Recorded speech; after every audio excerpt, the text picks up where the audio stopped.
Le journal de 23 h sur RTI 1. Madame, monsieur, bonsoir. Voyons tout de suite le sommaire de cette édition. Un premier colloque contre le terrorisme à Abidjan. Il réunit des acteurs institutionnels, des ambassadeurs et des représentants d'organisations internationales. L'objectif, la synergie et la complémentarité des actions tenant compte des spécificités de chaque territoire engagé dans la lutte contre le terrorisme. Le dossier politique ce soir, il porte sur le bureau de l'Assemblée nationale constitué le 14 avril dernier. Le service politique nous informe sur le processus de formation, le fonctionnement et le rôle de chaque entité. Un dossier à suivre.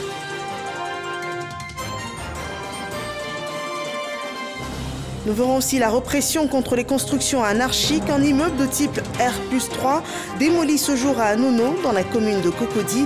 Au moins 22 démolitions de bâtisses violant les règles établies en matière de construction ont été enregistrées depuis le 1er avril. Bienvenue dans ce 23 h. Réflexion sur les actions de lutte contre le terrorisme au Sahel et en Côte d'Ivoire. Un premier colloque s'est ouvert ce jour à Abidjan. Les acteurs impliqués dans cette lutte travaillent à mutualiser leurs efforts pour mieux outiller l'Académie internationale de lutte contre le terrorisme. Les points communs et les spécificités de chaque stratégie antiterrorisme sont passés en revue. Nous voyons tout cela avec Abou Sanogo. Ce premier colloque inaugure le lancement des activités de l'Institut de recherche stratégique de l'Académie internationale de lutte contre le terrorisme, un instrument de formation visant le renforcement des capacités des États de la sous-région, voire du continent, engagés dans la lutte contre le terrorisme. Terrorisme au Sahel et en Côte d'Ivoire. Convergence et spécificité au cœur de ce premier colloque de l'Institut de recherche stratégique de l'Académie internationale de lutte contre le terrorisme, présidé par le ministre d'État, ministre de la Défense Téné Birahima Ouattara. Pour la France, ce projet de coopération concernant l'Académie internationale de lutte contre le terrorisme est unique en son genre. Cette académie est également unique par sa dimension multinationale, car elle a vocation, dès 2022, à mettre en place une gouvernance partagée entre tous les pays et organisations internationales qui souhaiteront s'impliquer concrètement dans ce projet. Et je dis à tous ceux qui hésitent encore, peut-être, à franchir le pas, venez nous rejoindre très vite, car il s'agit de notre sécurité collective et, au-delà, du développement économique et social de l'Afrique. Pour le gouvernement ivoirien, la lutte contre le terrorisme est une priorité. Compte tenu de son caractère transfrontalier, la lutte contre le terrorisme ne peut être menée en vase clos. Elle requiert une bonne collaboration entre États, exige une synergie et complémentarité d'action dans plusieurs domaines, formation, renseignement, judiciaire. Le terrorisme est devenu ces dernières années l'une des plus grandes menaces de notre temps. Il concerne directement ou indirectement chacun de nos États. Il met en péril la stabilité de nos États et compromet nos efforts de développement. Pour le gouvernement ivoirien, la lutte contre le terrorisme est une priorité. La sécurité des Ivoiriens et de l'ensemble des populations qui vivent ici est au cœur de la politique du chef de l'État, son Excellence Alassane Ouattara. À ce colloque, 2 organismes de recherche présenteront les conclusions de leurs études face à un auditoire composé principalement des acteurs institutionnels ivoiriens engagés dans la lutte contre le terrorisme.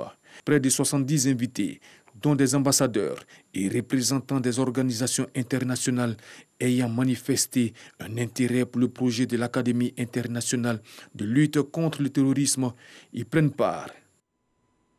Et sur le terrorisme, vous n'êtes pas sans savoir que la Côte d'Ivoire a enregistré récemment des attaques de présumés terroristes.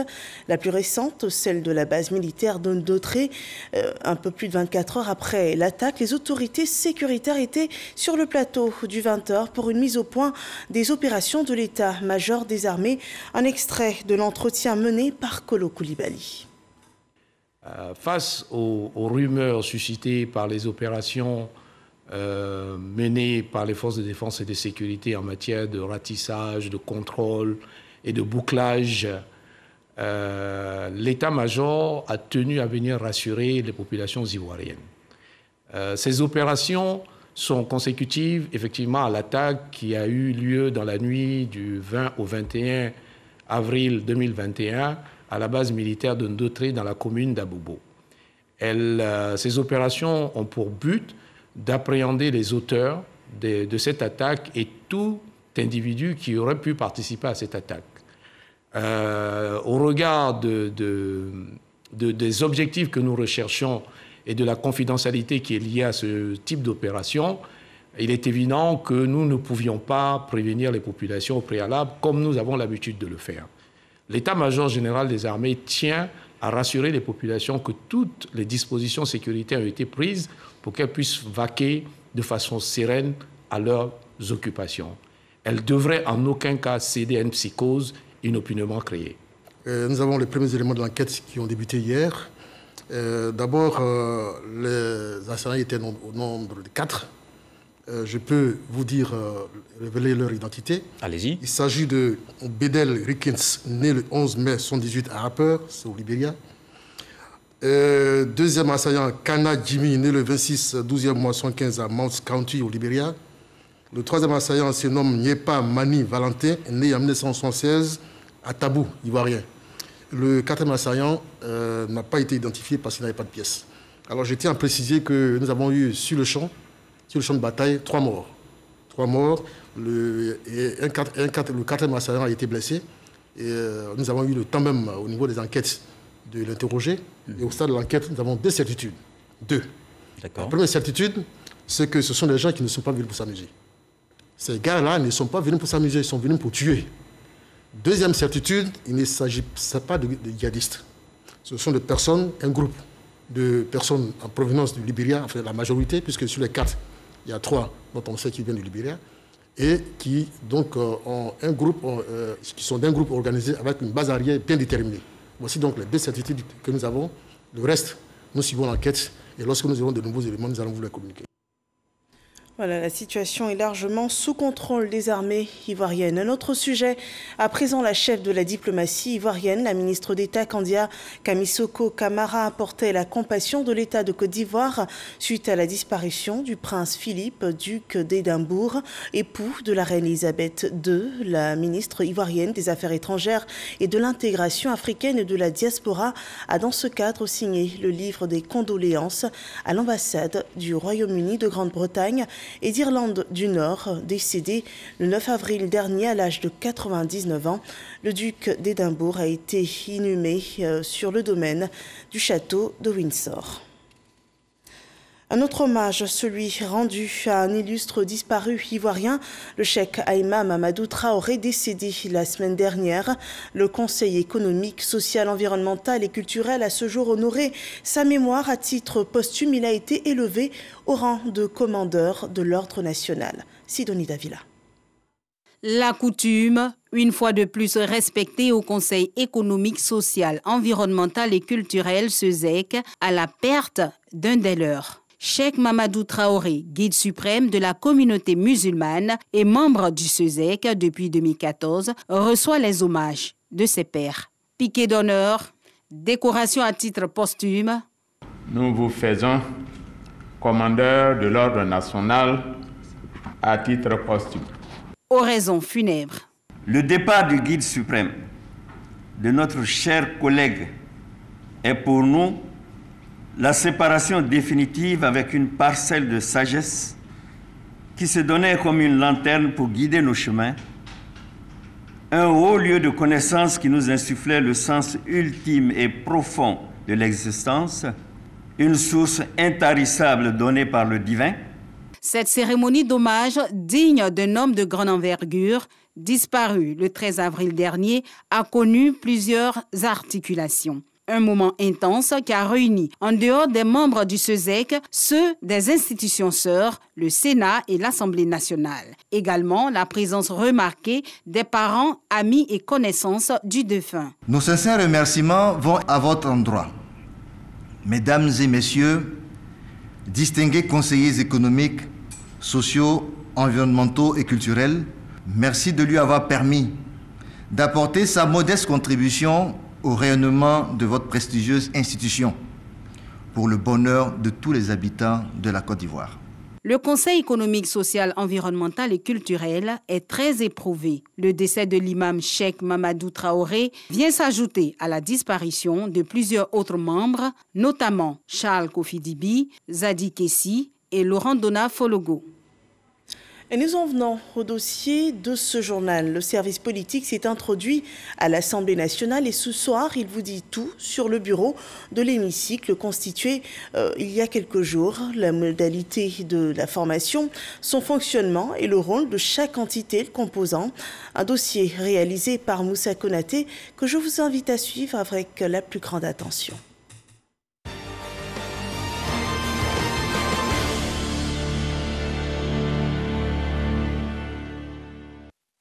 Jean-Paul Yao Kofi a été élu député de la circonscription de Kwasi-Kwasi-Kro dans la région d'Unzi aux législatives de mars 2021.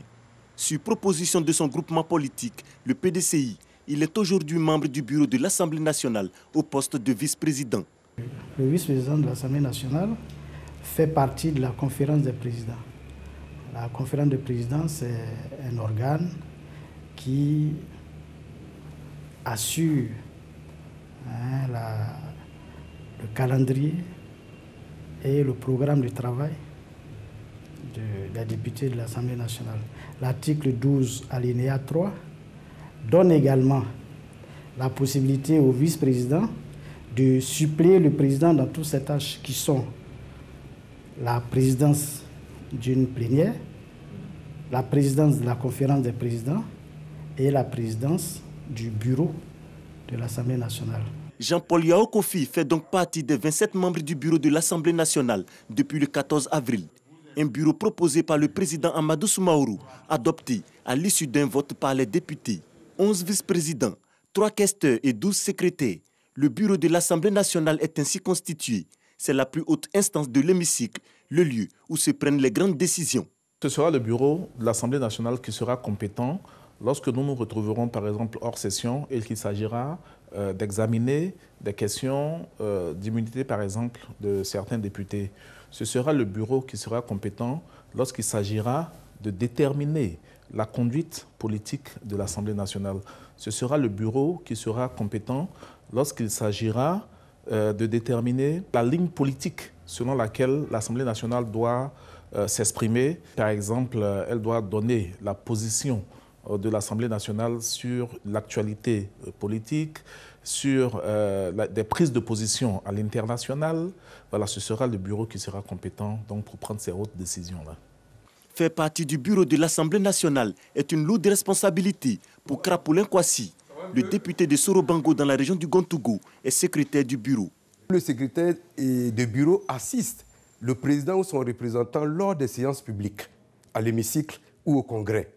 À ce titre, le secrétaire que je suis veille à la rédaction des procès-verbaux et surtout à la conformité des débats. Le secrétaire que je suis constate les votes, procède au dépouillement des scrutins, contrôle aussi ce que nous appelons les appels nominaux. Abdoulaye Karim Diomandé est questeur.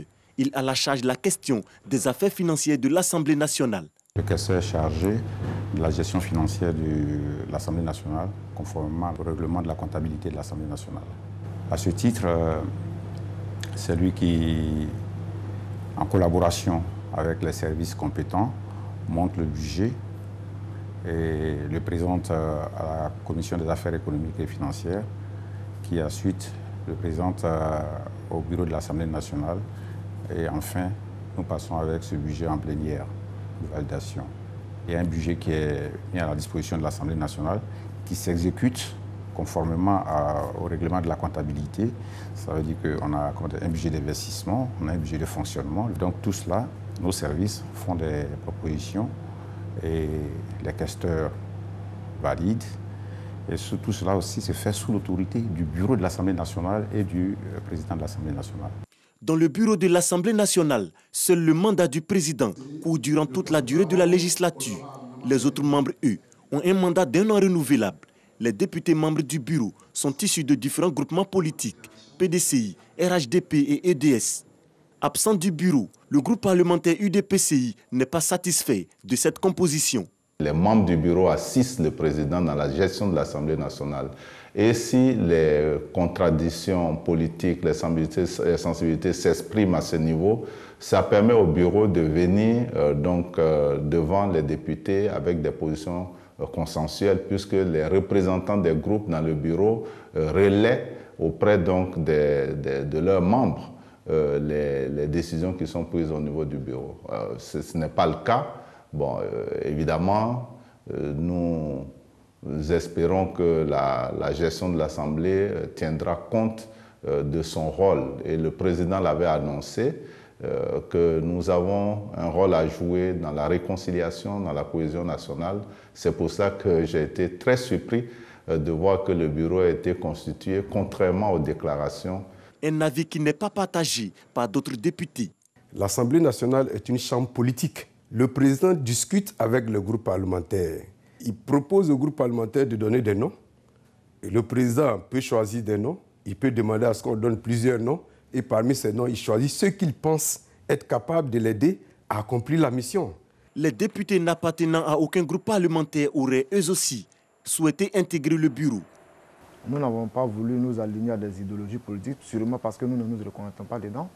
Et nous avons aussi le devoir, sinon le droit de porter la voix de nos populations qui ont fait le libre choix de voter des indépendants pour que leur voix soit portée sans un tamisage qui passe dans un mariage de partis politiques. Si le bureau de l'Assemblée nationale est le garant de la ligne de conduite des activités de l'institution, les débats parlementaires appartiennent aux commissions qui seront bientôt mises en place. Voilà un dossier instructif sur la formation du bureau de l'Assemblée nationale, un dossier de Moussa Konaté à revoir sur rti.info. Le gouvernement ivoirien sévit contre les constructions anarchiques. Ce jeudi, le service de la brigade de contrôle et d'investigation du ministère de la Construction a procédé à la démolition complète d'un bâtiment de type R+3 situé à Anono, dans la commune de Cocody. Le bâtiment violait les règles établies en matière de construction. Les précisions de Cheikh Koné. C'est sous le regard curieux et interrogateur des riverains du quartier d'Anono, village BS19, que la brigade d'investigation et de contrôle urbain du ministère de la Construction a mené tôt ce matin une opération de démolition de ce bâtiment en construction.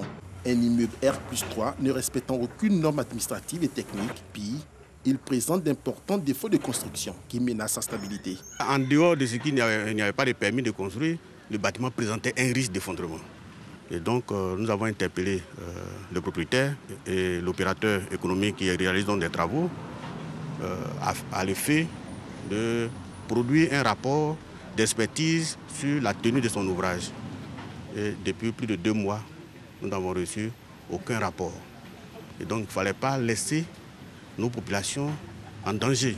C'est à partir de 9 h du matin, sous une fine pluie, que les premiers craquements de la pelleteuse s'en sont pris à l'immeuble pour sa destruction complète. Si la plupart des habitations voisines de l'immeuble incriminé étaient déjà habitées, les services techniques de la brigade ont pris soin d'associer à l'opération un détachement des forces de l'ordre ainsi qu'une équipe de l'Office national de la protection civile. Le bâtiment est contigu à certaines habitations qui ont déjà été évacuées.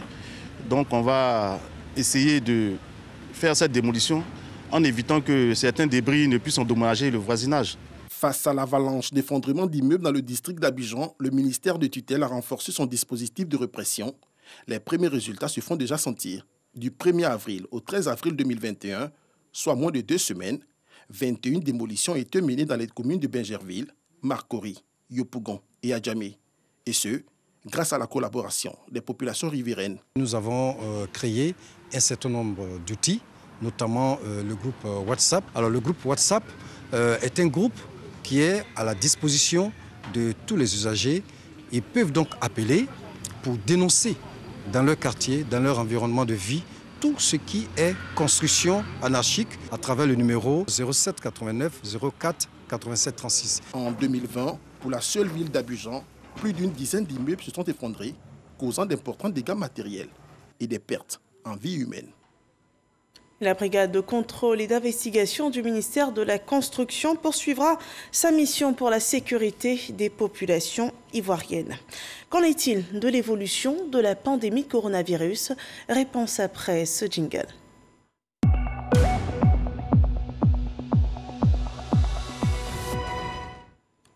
Ce 22 avril 2021, 18 nouveaux cas positifs au Covid-19 ont été répertoriés en Côte d'Ivoire. Le bilan du jour annonce aussi 56 nouvelles guérisons et 0 cas de décès. À cette date, la Côte d'Ivoire compte ainsi 45 715 cas confirmés, dont 45 283 personnes guéries, 277 cas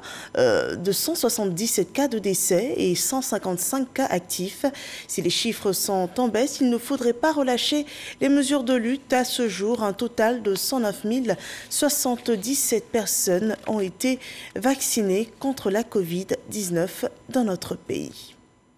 Cette campagne de vaccination anti-Covid-19 cible aussi l'ensemble des Ivoiriens des 18 ans, une opération à laquelle se joint l'inspection générale d'État dont les agents ont été vaccinés. Alexis Ouetraogo. C'est l'inspecteur général d'État lui-même qui ouvre la campagne.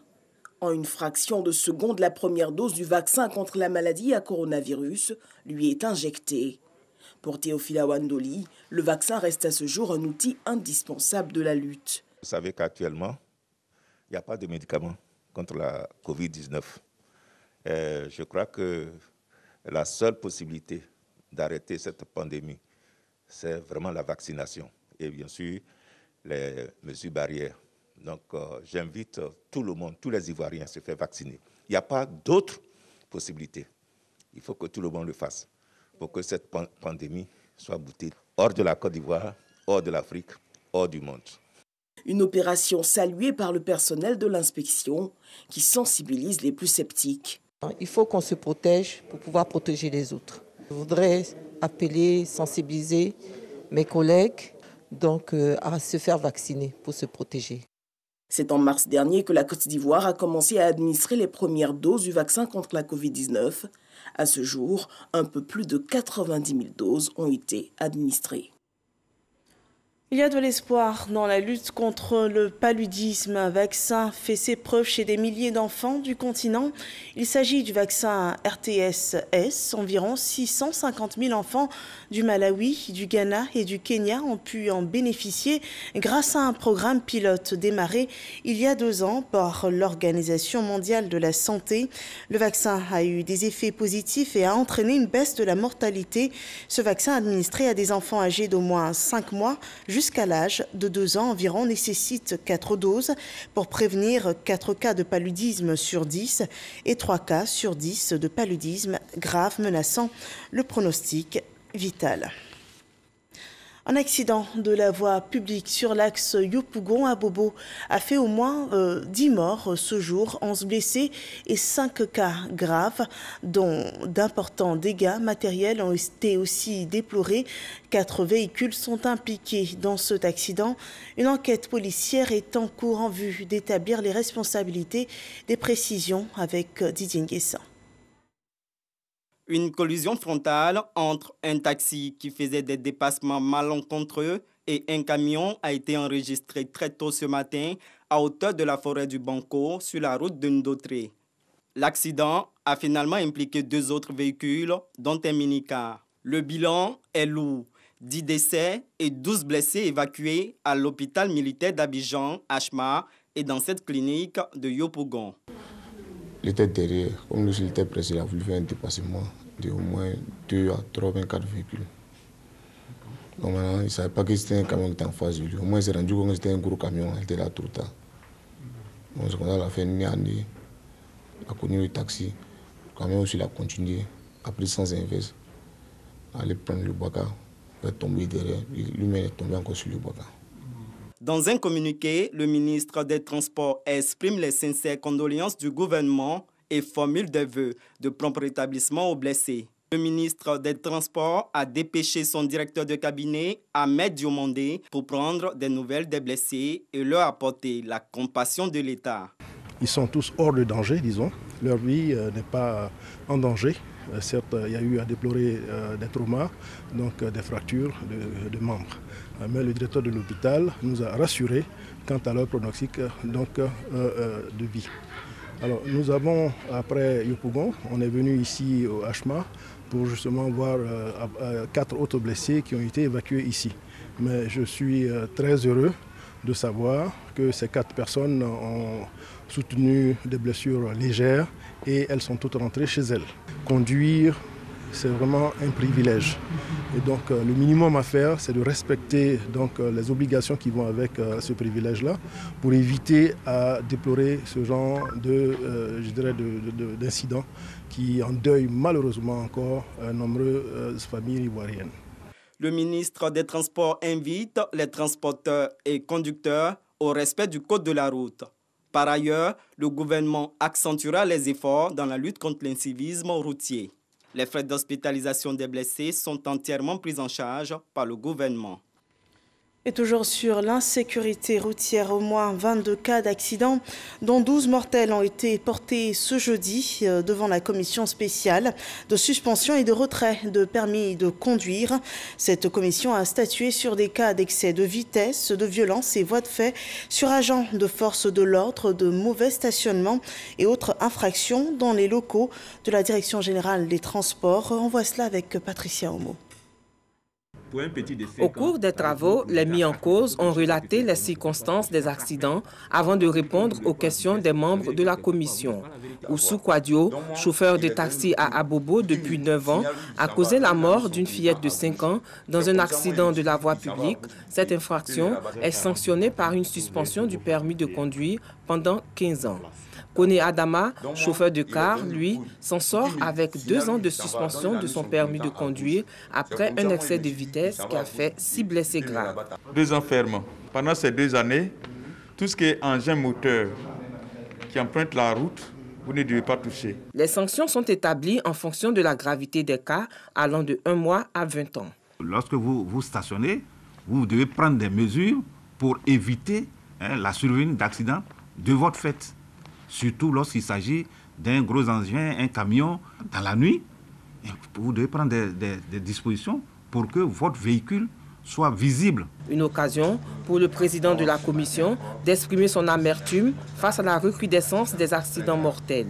Presque 1500 morts chaque année, ce n'est pas normal et vraiment, c'est une situation qui fait que le ministre des Transports enjoint tous ses services à l'effet de vraiment d'être rigoureux à tous les niveaux pour que des dispositions soient prises aussi bien pour la sensibilisation que pour la répression. Le ministère des Transports travaille à faire siéger la commission au moins 2 fois par mois, vu le nombre important de dossiers qu'elle reçoit. Et face à ces faits d'insécurité routière, la gendarmerie nationale ne fait pas que réprimer, elle sensibilise aussi autant les usagers que ses membres, donc les gendarmes. Ils sont sensibilisés à plus de vigilance et de rigueur, notamment dans le contrôle des comportements à risque, disait Ignace. Sensibiliser les gendarmes et les usagers de la route à la réduction du nombre d'accidents. Le colonel-major Aka Benjamin était sur les axes Port-Boué, Grand-Bassam, Bonois, Pongo et Alépé. Le conseiller opérationnel du commandant supérieur de la gendarmerie nationale, accompagné du commandant de la première légion territoriale, le colonel Bolidegui Florent, a instruit les différents commandants de brigade et les gendarmes sur les bonnes techniques de contrôle routier. Dès le premier arrêt au carrefour Anani à Port-Boué, les instructions du colonel-major ont été claires et fermes. Il n'est pas question de rester ici de 8h à 20h et puis rentrer. On est maintenant là sur le terrain 24 heures sur 24, 7 jours sur 7. Pendant les week-ends, on doit monter en puissance. Il se fait voir beaucoup plus. On contrôle les véhicules, on monte dedans, on sensibilise et le chauffeur et les usagers. Et on demande aux usagers s'il y a une délicatesse de la part du chauffeur, on nous signale ça pour qu'on puisse prendre nos responsabilités. La multiplication des contrôles vise à éviter tout comportement déviant tel que les excès de vitesse, les surcharges de véhicules, la communication au volant, la conduite en état d'ébriété. Au carrefour chinois sur la route de Grand-Bassam, les mêmes consignes sont répétées. Les gendarmes se sont montrés très réceptifs et prêts à les mettre en exécution. Cette tournée est une des étapes de la campagne de sensibilisation sur la sécurité routière initiée le 12 avril dernier par le général Alexandre Apalo-Touré, commandant supérieur de la gendarmerie nationale. Merci de nous avoir suivis. Ce journal est terminé. Veillons tous au respect des mesures barrières anti-Covid, mais aussi soyons prudents sur les routes. Rendez-vous demain pour la suite de l'actualité sur RTI 1.